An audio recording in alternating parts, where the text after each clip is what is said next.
मालिक बिन दीनार से उनकी तौबा का सबब पूछा गया तो उन्होंने कहा, मैं एक सिपाही था, शराब का रसिया था। मैंने एक बांदी खरीदी जिसमें से मेरी एक बच्ची पैदा हुई।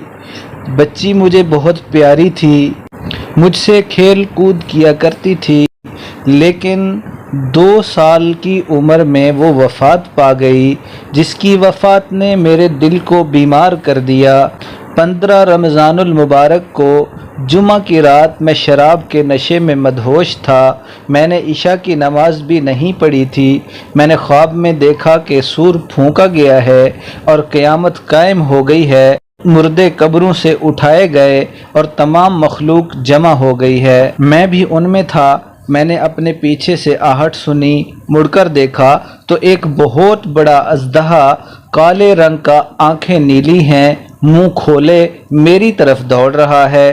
खौफ व दहशत के मारे मैं भागा। रास्ते में एक सुथरे लिबास वाले शख्स को पाया।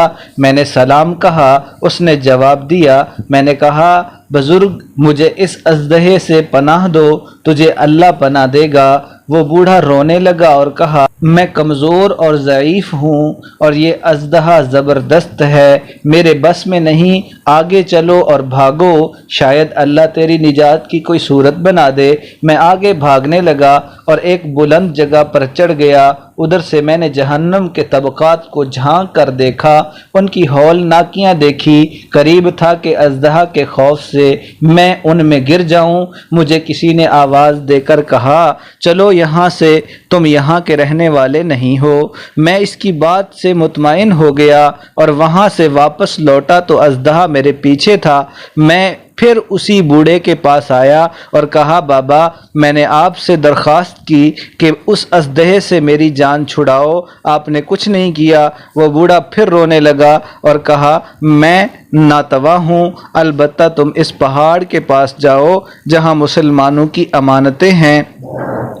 अगर तुम्हारी कोई अमानत हो तो वो तुम्हारी मदद करेगी। मैंने देखा चांदी का एक गोल पहाड़ है और उसमें जगह जगह सुराख और रोशनदान हैं और पर्दे लटके हुए हैं। रोशनदान पर सोने के दुपट्टे हैं और उनके कब्जे याकूत के हैं। तो फौरन मैं उसकी तरफ भागा और अजदहा मेरे पीछे था। जब मैं पहाड़ के करीब पहुंचा तो एक फरिश्ते ने आवाज़ दी, पर्दे हटाओ, दरवाज़ा खोल दो और सीधे खड़े हो जाओ, शायद इस हाजतमंद की यहाँ कोई अमानत हो जो इसे इसके दुश्मन से निजात दिलाए। मैंने देखा पर्दे हट गए और दरवाजे खुल गए और उन रोशनदानों से बहुत सारे बच्चे मेरी तरफ झांकने लगे। यहाँ भी मेरे नज़दीक पहुँच चुका था।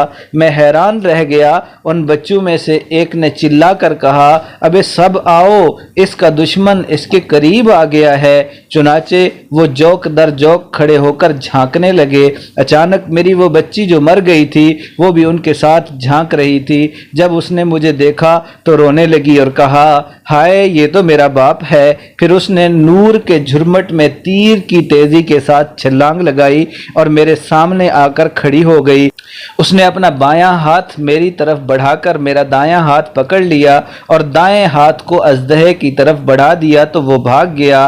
फिर उसने मुझे बिठाया और मेरी गोद में बैठ गई और अपने दाएं हाथ से मेरी दाढ़ी पकड़कर कहा, क्या मोमिनों के लिए वो वक़्त नहीं आया कि उनके दिल अल्लाह के जिक्र के लिए झुक जाएं? मैं रोने लगा और कहा, ए बेटी, तुम लोग भी कुरान जानते हो? उसने कहा, हम तुमसे भी ज़्यादा कुरान जानते हैं। मैंने कहा, अजदहे के बारे में तो कुछ बताओ जो मुझे हलाक करने के दरपे था। उसने कहा, वो तेरा बुरा अमल है जिसको तूने ताकतवर बनाया और वो तुझे जहन्नम की आग में डबोना चाहता है। मैंने कहा, उस बूढ़े के बारे में बताओ जो रास्ते में मिला। उसने कहा, वो तेरा नेक अमल है जिसे तूने कमज़ोर कर दिया है कि अब वो बुरे अमल का मुकाबला नहीं कर सकता। मैंने कहा, ए बेटी, तुम इस पहाड़ी में क्या करती हो? उसने कहा, हम सब मुसलमानों के बच्चे हैं, हम यहाँ क़यामत तक रहेंगे, तुम्हारे इंतज़ार में हैं। जब तुम आओ तो हम तुम्हारी सिफारिश करेंगे। मालिक बिन दीनार फरमाते हैं, मैं घबरा कर उठा और सुबह को मैंने शराब छोड़ दी और उसके बर्तन तोड़ डाले और अल्लाह ताला से तौबा की। ये मेरी तौबा का सबब है। मोहम्मद तैयब कासिम।